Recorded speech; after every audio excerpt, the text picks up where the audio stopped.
The following video and continued growth of this channel are made possible by your support over on patreon.com/616entertainment. Sign up today at any level you choose and help bring these brand new projects to life. Or if you're looking for a brand new t-shirt, maybe stop by prowrestlingtees.com/616entertainment. I got you covered.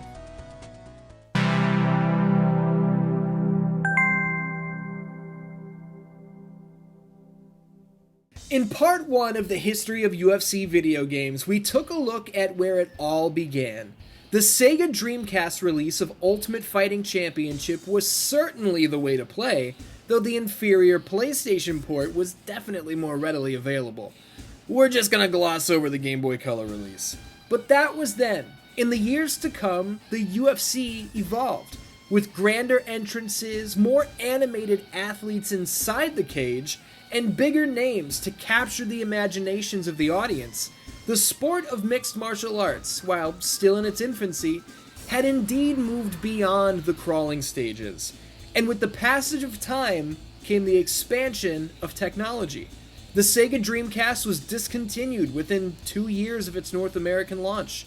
The PlayStation was now on its last legs, quietly performing in the shadow of the brand new PlayStation 2. Nintendo's GameCube and Microsoft's Xbox were also alive on the scene. These three consoles were powering a new generation of gaming. A generation that the Ultimate Fighting Championship did not intend to miss. On today's installment of the history of UFC video games, we'll dive deep into this generation's MMA offerings. Would the quality bar be raised high enough to match the technological one? There's only one way to find out. Oh, what's up, Dan-Dans? My name is Ian. Welcome to the History of UFC Video Games Part 2, Face the Pain. Now, you heard me at the top. Today, we are going to take a look at the next generation of UFC video games. Now, there are 4 of them, and they are all very, very similar. Almost Madden-ish in a way. So, each of these games definitely don't need their own 20-minute chunk. So here's what I'm thinking. We're going to take a look at Throwdown and Sudden Impact on the PlayStation 2, and we'll close things out with Tap Out 2 on the Xbox. Sounds about right, wouldn't you say? If you're on board with that, maybe you'd be on board with signing up over on patreon.com/616entertainment at any level you choose. Every new supporter brings us one step closer to the next big goal, which at the time that I'm recording this is an in-depth retrospective of Grand Theft Auto Vice City. And now, without further ado, let's get to it. In the first installment of this series, I went into detail on how the UFC had been up and running for over 7 years before their first video game hit store shelves. Luckily, for fans of the sport, such a gap would never be seen again. Just about a year and a half after the release of the original title on the Dreamcast and PS1, we'd get UFC Tap Out and UFC Throwdown, with Tap Out exclusive to the Xbox and Throwdown exclusive to the PlayStation 2. Again, these games are very, very similar, so we're going to spend our time focusing on Throwdown. Let's get this out of the way right off the bat. It didn't matter which console you owned. You were in luck. Either of these games could be considered the new standard. The best UFC games ever made. Now that's not saying much. The original entry was just fine. Nothing that would blow anyone away. But this was progress. Throwdown benefits greatly from the generational leap, running so much smoother than its older brother on the PS1. One of my favorite improvements is moving takedowns and submissions away from the combinations of square and triangle and X and circle, bringing them instead to square and X and triangle and circle. This is so much more natural. The roster has expanded as well, with a stronger focus on lighter weight fighters, which adds a degree of separation when it comes to playstyle and overall feel. The smaller guys are faster. We've got these weird entrances that are comprised of a strange hybrid of live, in-engine characters against pre-rendered backgrounds. This kind of reminds me of Fire Pro Returns. Man, what a game that was. But that's another tale for another time. UFC Throwdown was developed by Opus. Yes, indeed, the very same team that produced the PlayStation 1 iteration of the game. So, being that we've already covered their origin, there's really no need to do it again. Did you miss part 1? The link is in the description. Go back and watch it. But having all of those beginnings and origin stories out of the way means we can dive right into the action. The gameplay, the good, the bad, the fun stuff. Let's take a look at the new modes. What does any sports game absolutely need? If you audibly spoke the words, a career mode, at the screen, then yeah, you nailed it. UFC Throwdown does indeed contain its very own career mode, where we are tasked with creating our own fighter and leveling him up, little by little. We pick whichever fighting style we're interested in and get to work. I've chosen pro wrestling because I'm not taking this seriously, and some footage of a luchador inside the octagon is funny. Did you know that professional pile of shit Alberto Del Rio was once an MMA fighter? Thank you, Mirko Krokop. My boy Rang Dipkin here is a zone theory specialist, achieving a top rank of Plane 8, well versed in nude horseplay. Try and stop him, alright? Skill challenges improve our attributes, we battle sparring partners, and then we enter tournaments.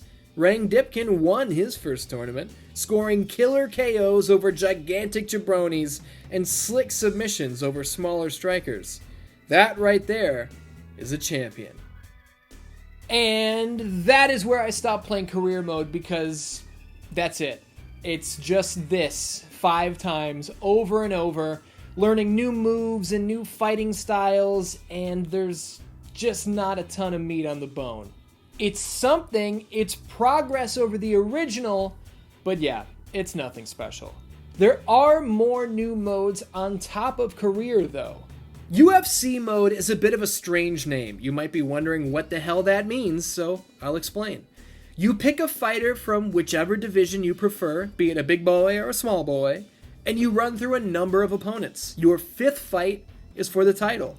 Finishing this mode grants the Silver Championship, and completing it a second time earns you the Gold. Arcade mode is kind of the same thing without the bells and whistles of the silver and gold belts. It's just a series of fights like any fighting game would have. Are these two modes practically the same thing? Yes. Was Opus trying to pad out UFC Throwdown's features list to brag about on the box? I'd say so. And speaking of the box, check out the cover art, which features Tito Ortiz delivering a devastating knee to the chin of Charles Mask Lewis. Mask was not an MMA fighter himself, but the co-founder of the Tap Out clothing brand, and his likeness was featured on the cover of every single game we'll be looking at here today. His contribution to the world of mixed martial arts was sizable, and obviously, he was well respected in the industry. Unfortunately, I don't get to close out this portion of the video with great news, as Mask was killed in a car accident in 2009 at just 45 years old. Shortly after his passing, he was entered into the UFC Hall of Fame, and to this day, his name adorns the octagon at every single UFC event. Hats off to you, Mask. And now with that nice little tribute out of the way, what do you say we get a little stupid? Take a look at some of the weird, unimpressive, downright strange portions of UFC Throwdown. Listen to the introduction of Carlos Newton. Tell me what he specializes in. He is an expert in Dragon Ball Z Jiu-Jitsu. Good lord. And you thought Zone Theory Plane 8 nude horseplay was ridiculous. Chuck Liddell's head is still gigantic for some reason. Forget the Iceman, they should be calling Liddell Mr. Mount Rushmore with that noggin. Josh Barnett is known as the baby-faced assassin in real life, but in this game, he looks like 30 miles of bad road. Here's a couple photographs of UFC legend BJ Penn. Here's BJ in the game. What? Who is this? I swear this looks like it was supposed to be someone else, and they just changed it to BJ at the last second. Why is everyone still fighting Southpaw? This was a ridiculous oversight in the first game, but to see it repeated here in the follow-up, it's unreal.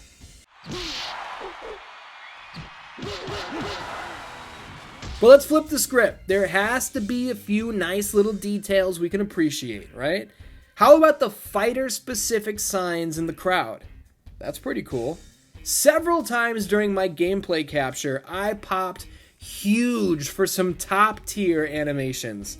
Frank Shamrock hit a scissor sweep on Evan Tanner I've never seen in the years that I've played this game. Nothing could touch seeing an in-game recreation of Gary Goodridge's infamous crucifix elbow KO of Paul Herrera, though.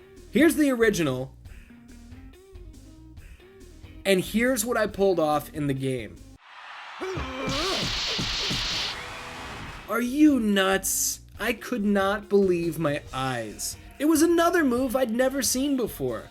I'm so happy I was recording. UFC Throwdown released on June 5th, 2002, and scored much better reviews than its PS1 predecessor. The title was lauded for its expanded gameplay options, but was not free from criticism, with pundits not shying away from the fact that somehow, in some ways, the Dreamcast version was still more appealing to the eye. But with over 300,000 copies sold, Throwdown became the best-selling title in the company's history. And you know what that means. When there's money to be made, there are products to be sold. I mentioned in part 1 of this series that the UFC wasn't setting the merchandising world on fire at any point, and that was partially because, the company wasn't making any money. And those financial issues continued to worsen as the years went on. In late 2000, the UFC's parent company, SEG, were nearly finished. Bankruptcy was on the horizon, with the knockout blow closing in each passing day. In January of 2001, SEG would sell the UFC to Lorenzo and Frank Fertitta, along with their business partner, Dana White. The Fertittas were not big players in the fight game. In fact, they weren't players at all. They owned and operated Stations casinos, but these two things are not the same. With the UFC now under the ownership of the Fertittas with White in place as president, we had entered the Zuffa era. We'll make this quick. I know you came here for the games, not the overall company itself. But the Zuffa era did not lead to an instant turnaround. The UFC continued to hemorrhage cash, but every once in a while, there was a beautiful little band-aid to plug the wound. In 2002, the UFC 37.5 main event clash between Chuck Liddell and Vitor Belfort would make history as the first MMA fight to ever air on cable television. In November of 2002, UFC 40 Vendetta was main evented by Tito Ortiz versus Ken Shamrock. This show would become one of the biggest pay-per-views in company history.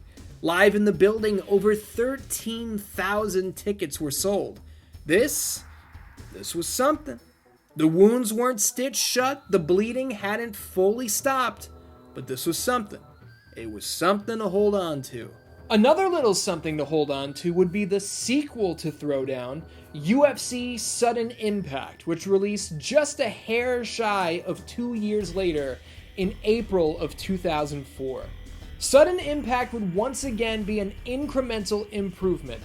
Nothing major, not a from the ground up revitalization, just a small step forward. Let's take a look. Let me tell you something. I love that Sudden Impact introduces new canvases for the Octagon. I don't know if it's just me, but oh my goodness gracious, what a difference this makes. Visual variety goes a long way for me. On the variety front, we've also got lots of brand new entrance music, none of which I can play for you now, but just know, it's there. I'm a big fan of the lasers and whatnot that really bolstered the theatrics of the entrances. This was at a time that the real-life UFC was doing the same thing, with an entrance ramp and fog, the whole deal. The blood flies here in Sudden Impact, way more than before. And not only does the blood fly, but we've got visual damage on the fighters that remains and even worsens as more damage is done. The gameplay overall is even smoother than Throwdown, and the blows have never been more impactful.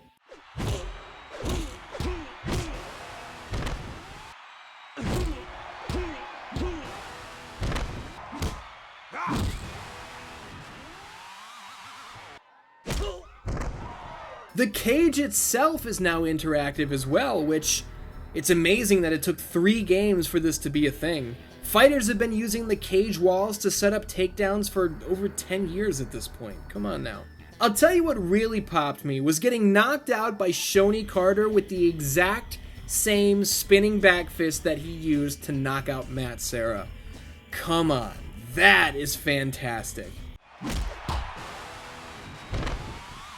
It's also interesting that Sudden Impact features the first female fighter in a UFC game, and really, the first female representation inside the cage ever in Erica Montoya.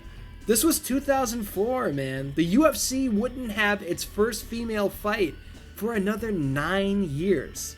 Hell, all the way into 2011. Dana White was quoted as saying women would never fight in the UFC. Shout out to Erica Montoya, a forgotten footnote in UFC history. Now, we've had UFC mode, we've had career mode, we've had all these things, but we've never had a story mode until now. Yes, sir, UFC Sudden Impact does indeed feature a story mode. Now, you might be wondering how a UFC game could possibly feature a story mode, and that's a good thing if you're wondering that, because I'm about to tell you. Well, once again, we're creating a fighter. This time we're stepping into the shoes of Casey Tatum. Another reference that I doubt anyone watching this will understand. Anyway, we've been discovered by a trainer. This guy sees our potential as an undefeated street fighter. And how about it here? Cutscenes, dialogue. Sure, it's text dialogue with no voiceovers, but still, this is new. This trainer knows we can make it in the big time as long as we choose the right gym, which is indeed up to us, and we've got to put in the work. And by that I mean we're doing practically the exact same skill exercises we had in UFC Throwdown. I swear the loading screens are sometimes upwards of 10 seconds long for a training exercise that looks like this.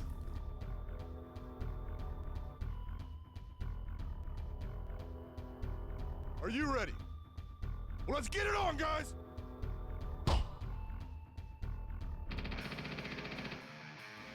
It's so stupid, it's hilarious. After training and pressing this wheel of XP for 6 months of in-game time, you know how many fights I had? 0. None. Story mode ends with your fighter reaching the UFC. The entire mode is this, what you've been seeing on screen. Story mode sucks. It's completely worthless. There is nothing here. In fact, I would say Sudden Impact Story mode is a step back from Throwdown's career mode, because at least in career mode I was fighting in tournaments. Here in Sudden Impact, there's nothing to do outside of the training exercises. Sudden Impact also features a new mode called Champion Road, which is basically a carbon copy of Throwdown's UFC mode. And if at this point you are recognizing a lot of rearranging when it comes to game modes and not actual evolution, then you're pretty observant. The gameplay here in Sudden Impact is smoother. Overall, it's better, but as far as these game modes are concerned, there's nothing to really see.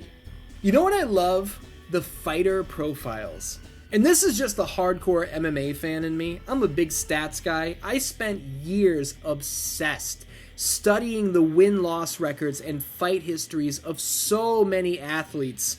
And coming back to this, it's like stepping into a time machine.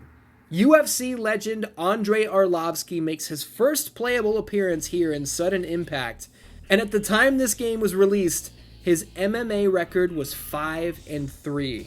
Today, at 44 years old, still an active competitor on the UFC roster, Andrei Arlovski holds a record of 34, 22, 0-2, making him one of the most prolific fighters in the company's history. Also, what the hell? How did it take me so long to talk about the fact that I can finally play as Ken Shamrock? And yes, I punished Tito Ortiz for his sins. Those sins being beating Ken Shamrock.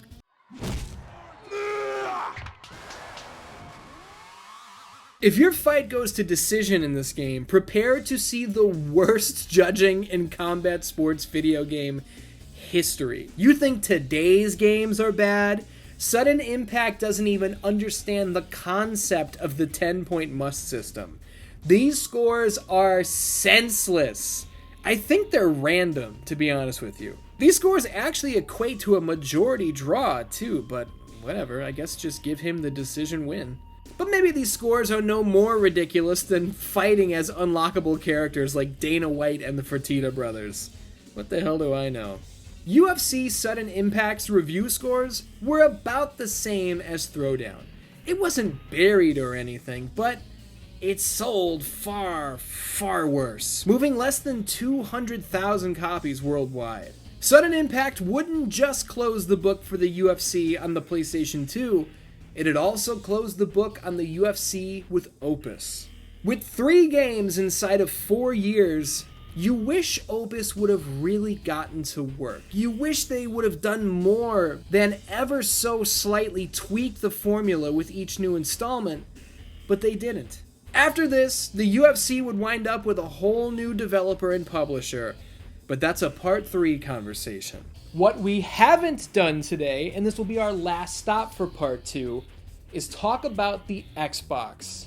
UFC Tap Out released in February of 2002, right along with Throwdown, and they were like brothers. Very similar. Not quite Pokemon Red and Blue levels of similar, but pretty damn similar, to say the least.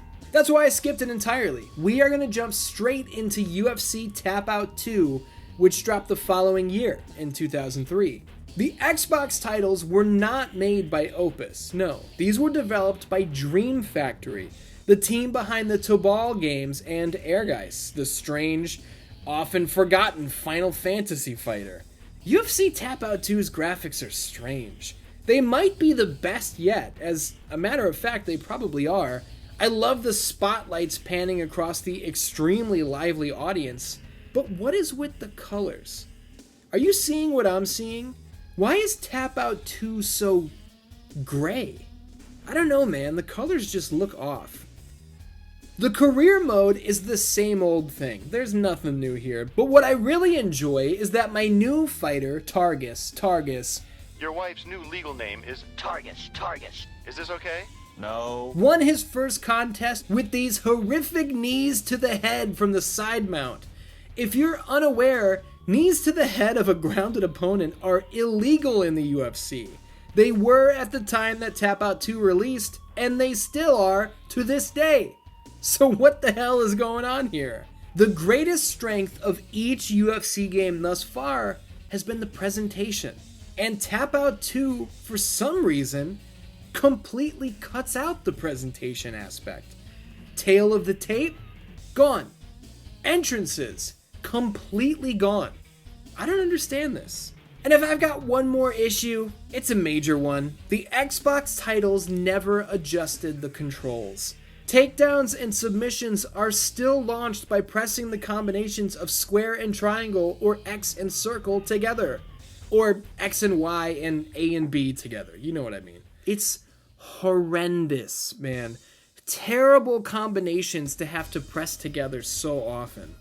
UFC Tap Out 2 reviewed about as well as Throwdown and Sudden Impact, but its sales were far below, selling a little over 100,000 copies.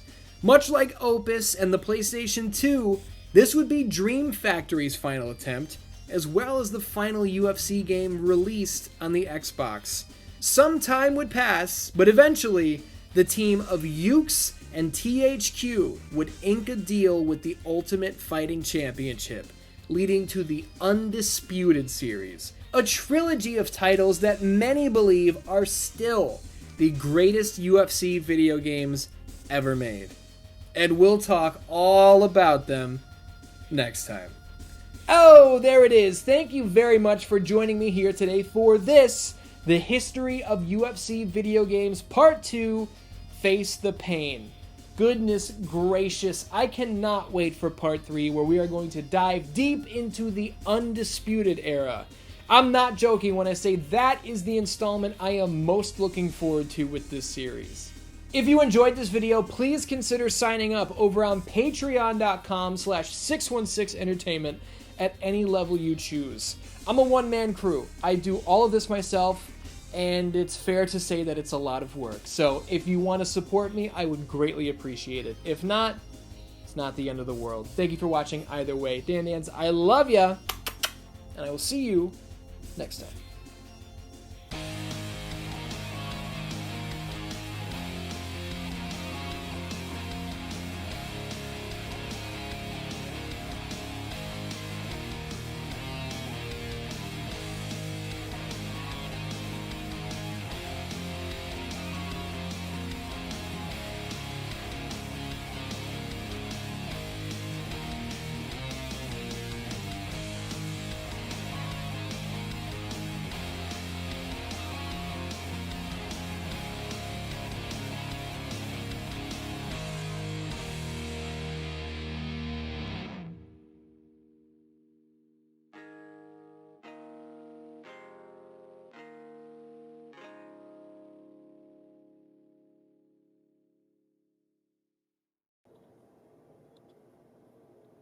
This is my buddy Bimmy. I don't think Bimmy has ever been in front of the camera, so I wanted to give him a second. Hey Bim, say hi everybody. He says, I'm hungry, put me down. That's Bimmy. What do you think, Bim? Ouch, ouch. You bit me, you bit me. There you go. Thanks for hanging out, everybody. Thanks for hanging out.